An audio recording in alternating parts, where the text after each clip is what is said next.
So let me get started. I'm Niels Bantilan. I'm an ML engineer in the Union AI team. And I'm super excited to show off this new thing we've created called UnionML. And the tagline is, it's the easiest way to build and deploy machine learning microservices. So necessary caveat here is that UnionML is still in its early days.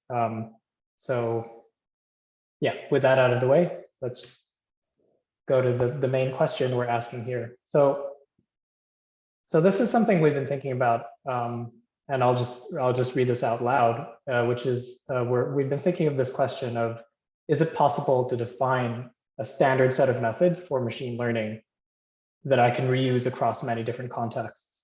So that goes from model training to prediction and batch and streaming contexts to even things like model explainability, things like that.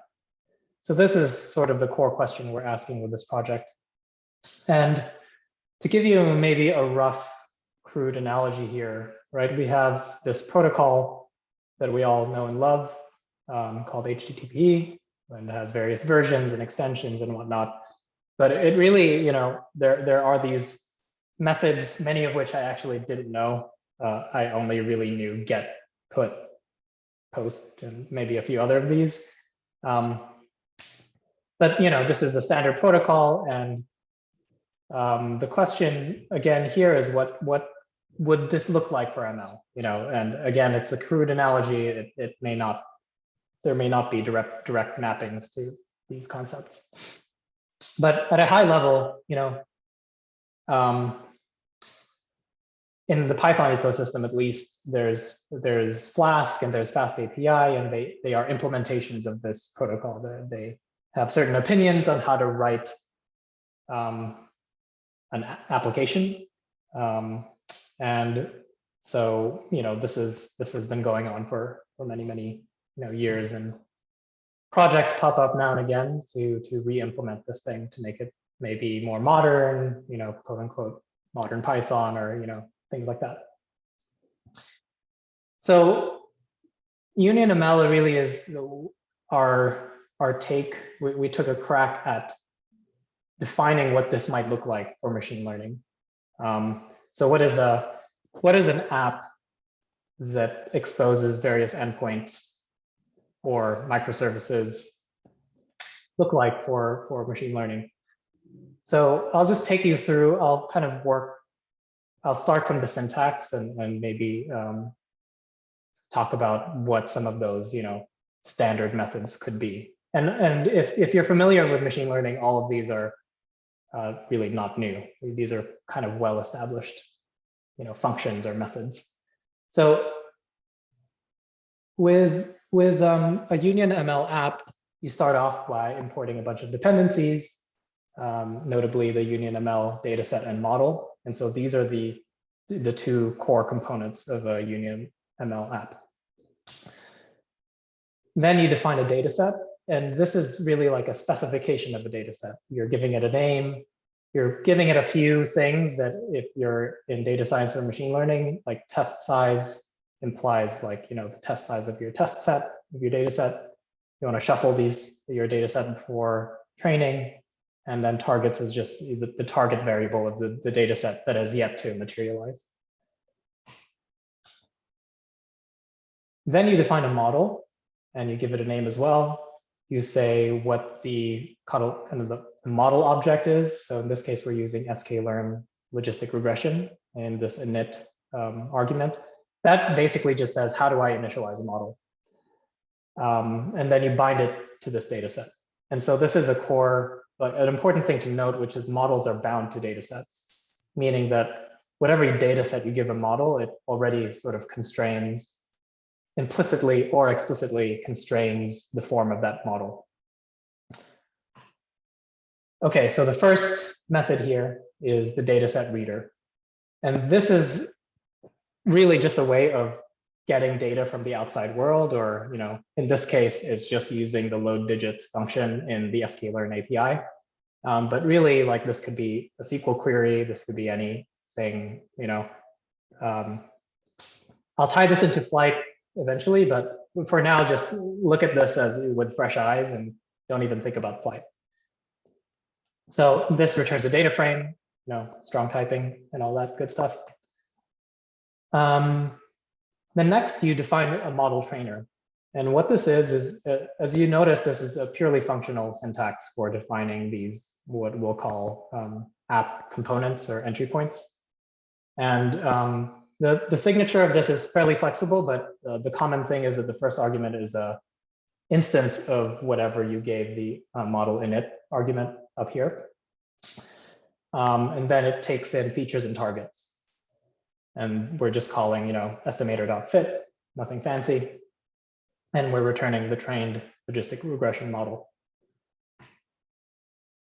Then we have to specify, okay, now that I have a model, be it trained or untrained, like how do I generate predictions from it? So Predictor is just that. It just takes in the model object and the features, and produces, in this case, a list of floats of the predictions of the digits. And then actually I found a bug here, but anyway, that aside, finally you define an evaluator function, and this again just takes in an estimator and then your features and targets, and then in this case computes the accuracy of your model on some arbitrary partition, right? So this has no opinion on this is the training partition or the test partition or validation or whatever. It's just given the feature target mappings of some data, here's the performance. So this is, it's a little bit more verbose than, your minimal Flask app, but this is the minimal UnionML app. You define 4 methods, and it currently only really works well in this minimal sense with data frames. But we're gonna keep iterating and working on this so that it's super easy to work with other data structures. Local execution is supported out of the box. All of the functions you saw up there in the previous slides are just Python functions. So you can execute them all locally. And we've made it super easy to create a serving microservice with integrating with Fast API. So, the syntax up here might look fairly familiar, but you say UnionML Serve, your app script, and separated with a colon. On the other side is the variable name of your Fast API app. And then you specify some model path for it to load beforehand. And then you can use the request library or any other thing to generate predictions. Again, all the syntax here is, I want to say is, there'll be a kind of a bumpy ride here, but you get the general, I hope you get the general gist of this. So we're loading features from that load digits data set, and we're feeding it in as JSON into the predict endpoint that's automatically created for us by UnionML.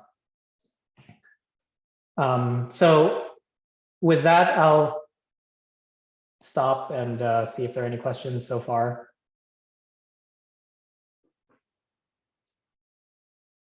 Okay. Oh, awesome. Did this? Okay, so this thing succeeded. I wanted to show you this quick demo that we showed off in PyCon. I made a few modifications, and unfortunately, it may or may not work. So please bear with me. So here we have a quick draw application. So this is an app that basically takes in an input of a tensor input of pixel values that you've drawn, and it produces a prediction of what you've drawn. So like Pictionary. So here I'm just gonna execute my model locally, and this shows you, the way how you interact with this, on a Jupyter environment, if that's the IDE you're used to. And here I'm just training this thing locally. So this is going back to that local experience. I'm using weights and biases here. So we can go here to see the model run. Oh, I think this is the wrong account.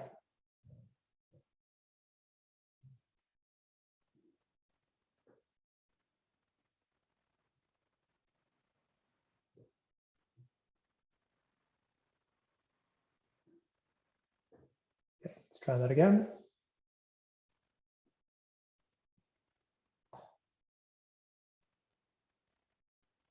Okay, I guess these metrics are not being logged, but I'll just show you this one execution I'm running on Union AI Playground.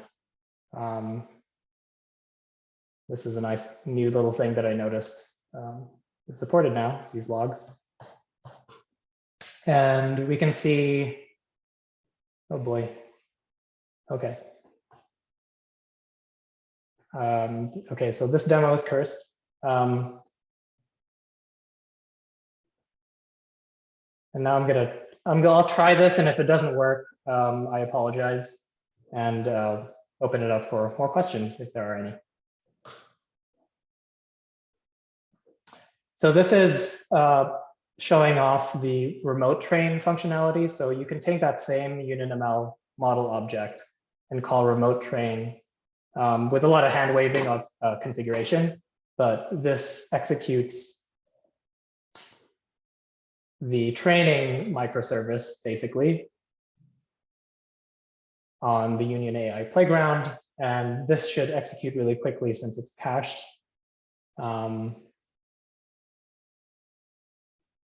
But it looks like it's rerunning. So, oh, right, never mind here. I need to change this to 1 epoch, since that's the thing I just created.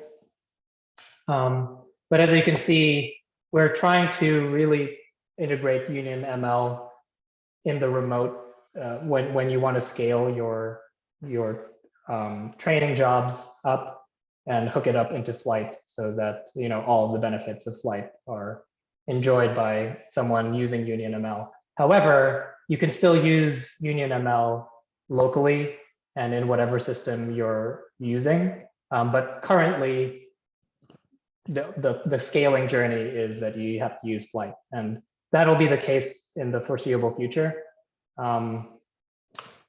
We have talked about having some kind of way of extending it so that it could work with other cloud systems, but for now, it'll be fairly strongly coupled with Flight. And yeah, well, as we wait for this, are there any more questions?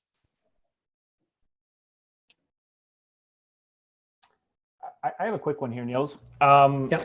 So the remote train function right now, I mean, that's kind of hard coded to work with the Union Playground, as I understand it. Is there a way that we can, do that remote train to just like whatever Flight cluster that you have deployed? If users have their own Flight cluster, can they use UnionML and connect to that? And what does that look like? Awesome. Great question, Dan. Thank you for that. The way you attach a backend to a UnionML model is by calling model.remote. And what this does is it gives you basically the configuration for the Docker build, which UnionML under the hood handles automatically for you. And this config file path is the flightctl config, which can point to any arbitrary Flight deployment. And then your very familiar project and domain, which are Flight concepts. So yeah, you can override this, so you can define a model once and then override and change the remote configuration, as you go. Awesome, thanks. Yeah, this is really cool. I'm excited. Hey, Niels. Yes. I think the cached execution has a different batch size. Looks like it was 4096. Just sent you the link to the cached execution if you want to finish the demo that way. But yeah, I guess that's why it reran. Okay. Yes, I missed that. Just terminate this real quick. Let's see. 4000, gosh, 96.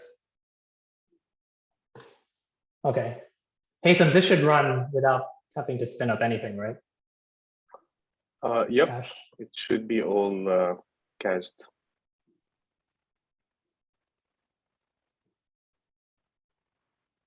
Where I is think that was the one you execution? just closed. Oh. Yeah. Ah. Yeah. Okay. Moment of truth. Will this load? Because there are like issues with like GPUs and stuff. So unfortunately, this is still the case. So anyway, just imagine that there is a thing on here where I can draw little images and it'll predict the label for those for the drawings. But yeah, so this is we have a 0.0.1 release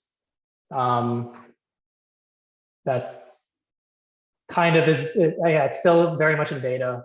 So there are many rough edges we're still smoothing out. But I hope you got the general gist of basically creating a UnionML app like this. And this is basically, your set of reusable components that you can use the same set of, you could use the same model, you can override the data set that it's bound to. So you can, write a different data set with a different reader that grabs data from some other location, say S3 or another database. And you can deploy that for both training and prediction currently. But we do have, big plans for this. UnionML is kind of like a very ambitious name for this project. And so we're planning to basically solidify the core interface and then start building out other services, like I mentioned earlier, like model explainability, and just have, observability like built into like basically all aspects of it. So thank you for your time. And